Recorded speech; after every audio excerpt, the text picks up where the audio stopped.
I was playing Kiriko the other day on stream, and my tank player said to me, "Kiriko, why are you flanking?" Which made me think, do people actually know how to properly play Kiriko? In this video I'm going to tell you how to properly play Kiriko so you can gain the maximum value when playing her. First we will break down a kit. Kiri possesses the best ability in the game in the form of Suzu. Now, the biggest thing I see low ranked players do with Suzu is wasting it. Yes, it does seem very easy just pressing Suzu to do 80 healing and not having to aim. But then, you put the literal most broken ability in the game on an extremely long cooldown, so don't waste it. Instead, what you want to do is save it for anti-nades or stuns where you will gain the most value from your Suzu. But if the enemy team is running a comp where you don't need to cleanse the enemy cooldowns, you can do what I like to call use Suzu freely. Now you don't want to be using it the moment you see someone takes a smidge of damage, but more if you feel as though a teammate is in danger of dying. You use it then so that they get the cleanse and immortality, and then they're not in risk of dying. Other things to note on Suzu is that it does an extra 30 healing if it cleanses a negative effect, those being anti-heal, the DPS passive, Dynamite, Venom Mine, Junker Queen's Bleed, Shield Bash, Doom Punch, Javelin, Sleep Dart, Hack, Discord, and Captive Sun. It is also worth noting that Suzu prevents but does not cleanse knockdowns, those being Shatters, Countercharges, Malga Stomp, and Sigma Rock. This means that if you use Suzu while they are still knocked down, they will gain the immortality but will not be cleansed to the stun. But if they are still in the cleanse animation while the sun hits them, it will go through them and they will be unaffected. An example of this is if you Suzu while an earth shatter is coming towards you. The projectile will go through you and nothing will happen. Another thing to note is that Suzu can be eaten and deflected.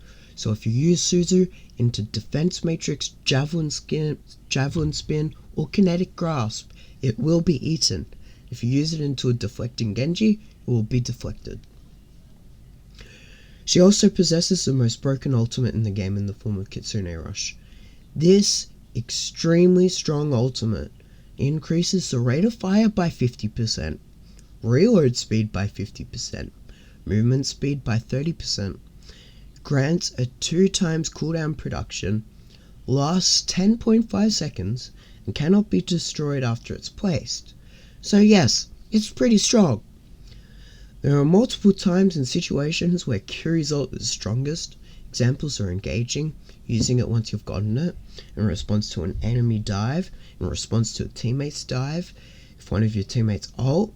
But the biggest thing with Kiri's ult is making sure you do not waste it. Make sure you get as much range of the ult as possible, with the max being 25 meters. It's also worth noting that if it collides with terrain or terrain-like objects like Mei's Wall, Cryo, or Lifeweaver's Tree of Life, it will block Kitsune Rush. The effect will still be active, but it will not go the entire distance, meaning there is less space where you gain the Kitsune effect. Kiri also has one of the best movement / escape abilities in the entire game, being her Swift Step. It allows her to teleport to a teammate within 35 meters of her. If you don't know, it can also teleport her through walls. It also gives Kiri a 0.25 second immortality, so if you time it correctly it can save you from abilities like Diva Bomb or Junk Reptile. It also drops objects that are attached to her at the location on which she teleports. Those objects being Queen's Knife, Sonic Arrow, Pulse Bomb, and Sticky Bombs. Removes all status effects on Kiri, so if you don't have cleanse, or if you're the only one afflicted by the status effect, you can use Swift Step to cleanse yourself. TP cannot be used while in a Flux, Grav, or Junkrat chat. It is also worth noting that the cast animation of the teleport can be interrupted, so if you die or afflicted with a movement restriction or hacked, the TP will be cancelled. She also has the wall climb passive, which allows her to climb walls. Now moving on to Kiri's primary fire, her healing of Fuda, it sends 10 paper talismans that do 13 healing per paper. So it does 130 healing if every single paper connects, shoots 2 papers per burst, and is by default toggled on. We will go over settings later. The paper lock onto your teammate if you're aiming at them. After the papers have been thrown, they either glow blue or yellow. Blue means it's not locked onto a teammate, and yellow meaning it is. The papers are destroyed upon impact with terrain or shields, so for those tank and DPS players, yes, Kiri can TP through walls, but she cannot heal you through walls. The max distance Kiri's papers lock onto someone is the same distance as her TP.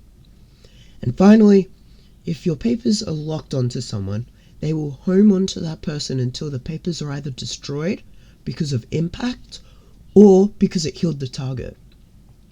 So an example of this is if you use it on a Reaper who is teleporting, the papers will follow the Reaper to the teleported location. Finally, we have Kiriko's secondary fire, her kunai. Her kunai does 45 damage to the body and have a 2.5 multiplier on the head, doing 113 damage, and it has a rate of fire of 2 kunais a second. This moves into her playstyle. The main thing you want to do on Kiriko is damage, especially considering how much damage she does for a support. The absolute best way to do damage on Kiriko is by flanking. Now, you don't want to go on these major cross-map flanks that take the entire round to pull off, but you want to go to a different angle to where the rest of your team is fighting from. Once you get there, you want to close the distance and get close range to a squishy and shoot the opposing team from there. The reason behind doing that is because, 1, it allows you to look for a kill, which will basically give you the team fight win, and 2, it forces the opposing team to look at you.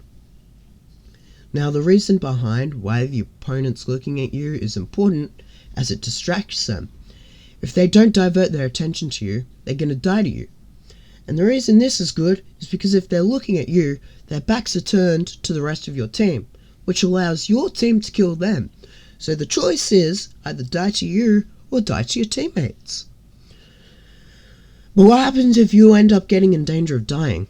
Well, it's very simple. You just TP away. And if you need to, use Suzu as well. Yes, using your Suzu in this manner is risky, but ultimately won't do much as your opponents are likely to be retreating as your team would be rolling through them. But then you might ask, when should I be healing? The only time you need to heal is if your teammates are low or if they're in danger of dying. A good example of this is critical, and another example is if your cast is 30 HP, you only need to send 1 volley of papers to him. You don't need to be brain dead healing the entire game. There are better characters for that situation like Lifeweaver or Brig. So to recap the playstyle, you want to flank, close the distance on the enemy, engage, and then retreat with Suzu or TP when you're low. And then you only want to heal to a point where your teammates won't die, so you can continue to do as much damage as possible. Now we will go over Kiri's settings. Go to the menu, open settings, and change the hero to Kiri. First thing we are going to do is turn Swift Step sensitivity to 100. This allows you to spin around holding down TP, and then the moment it allows you to TP, you can. This is useful in a situation where you are going to die and you can't see any teammates. You could just randomly spin in circles, holding down TP, trying to TP to someone. Healing of Fuda sensitivity is at 100, so that you can have the largest angle for your target. This setting is default at 100 and should stay that way, as changing it makes it harder to heal. Now we will turn the toggle healing of Fuda to off.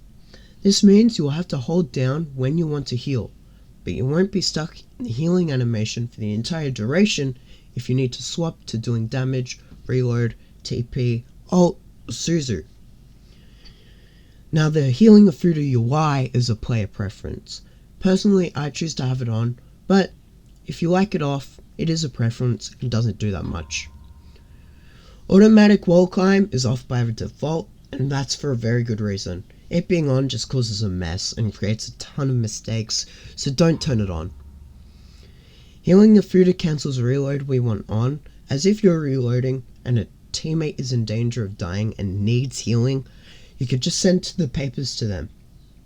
But if the setting is turned off, it forces the reload animation to end, which can cost you games. Finally, we will go into team comps Curie is strongest with and against.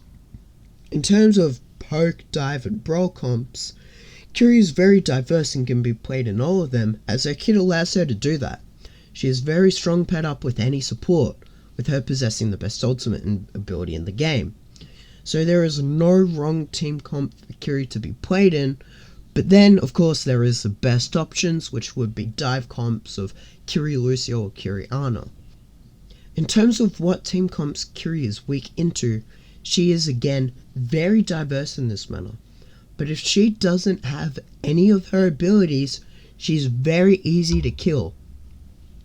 Brawl comps into Curie do a lot of work, as they force Curie to use her abilities defensively. Poke comps are also strong into Curie, as she is a projectile hero that benefits from headshots. However, a good Curie will negate this by just flanking and closing the distance. Dive comps on the other hand are very weak into Curie, as if you dive her, she will just TP away. And if you dive the other support or DPS, she will just TP to them and heal for them. Either way, I hope you enjoyed this video and found it helpful. If you liked it, consider subscribing, as it helps me out more than you might think. But until next time, stay safe and healthy, and I hope to see you all in the next video. Until then.